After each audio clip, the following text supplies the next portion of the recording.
Hello everyone! So ayan guys, piniprepare ko ng aking mga ingredients sa aking macaroni.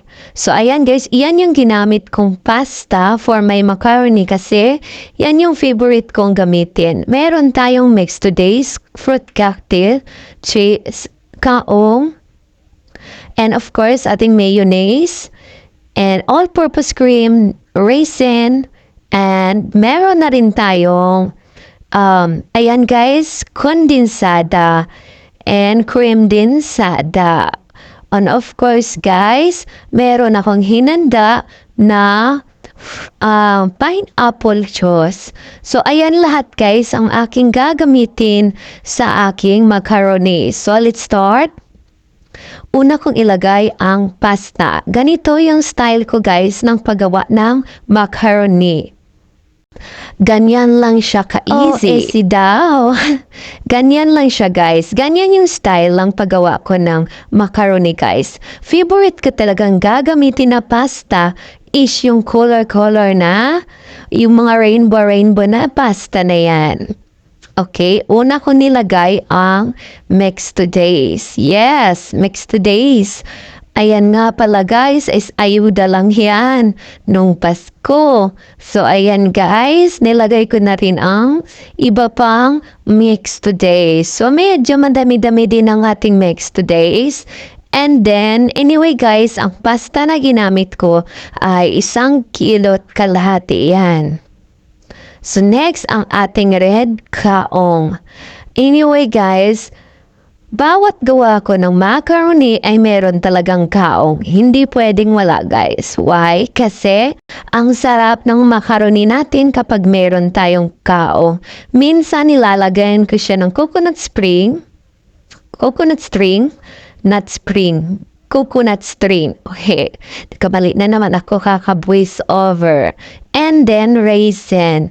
Gustong gusto ko siya malagyan ng raisin kasi bukod sa malasa ang raisin, ay mabango ang raisin. Actually guys, optional lang yan. Kung ayaw niya ng raisin, hindi wag niyang lagyan. Optional lang yan guys, which is favorite kong lagyan ng aming macaroni kasi nagpapasarap po siya. At favorite po ng aking asawa ang macaroni.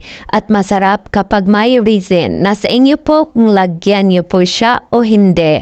So, ganyan lang guys. Every time na nilagay ko yung mga panghalo, mini-mix ko siya para unti-unting ma-absorb doon sa pasta ang mga ingredients. Like, ganyan guys.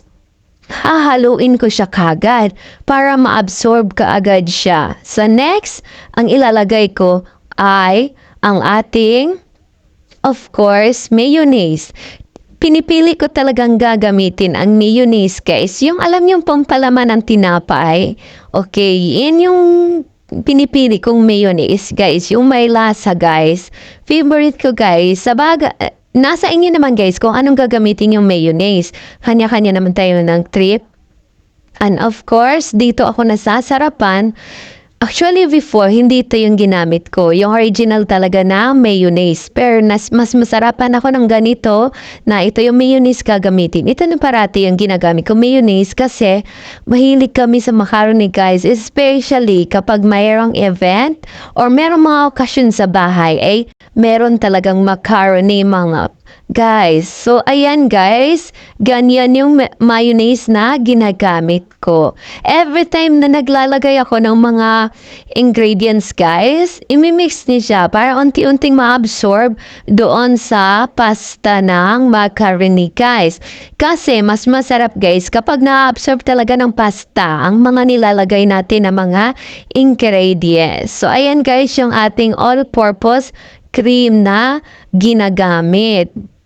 Nasa inyo po kung gaano kadami ang gusto nyong cream. Ayan guys. Yung ating cream na mga ginagamit guys. Napaka-importante na mayroong cream ang ating macaroni.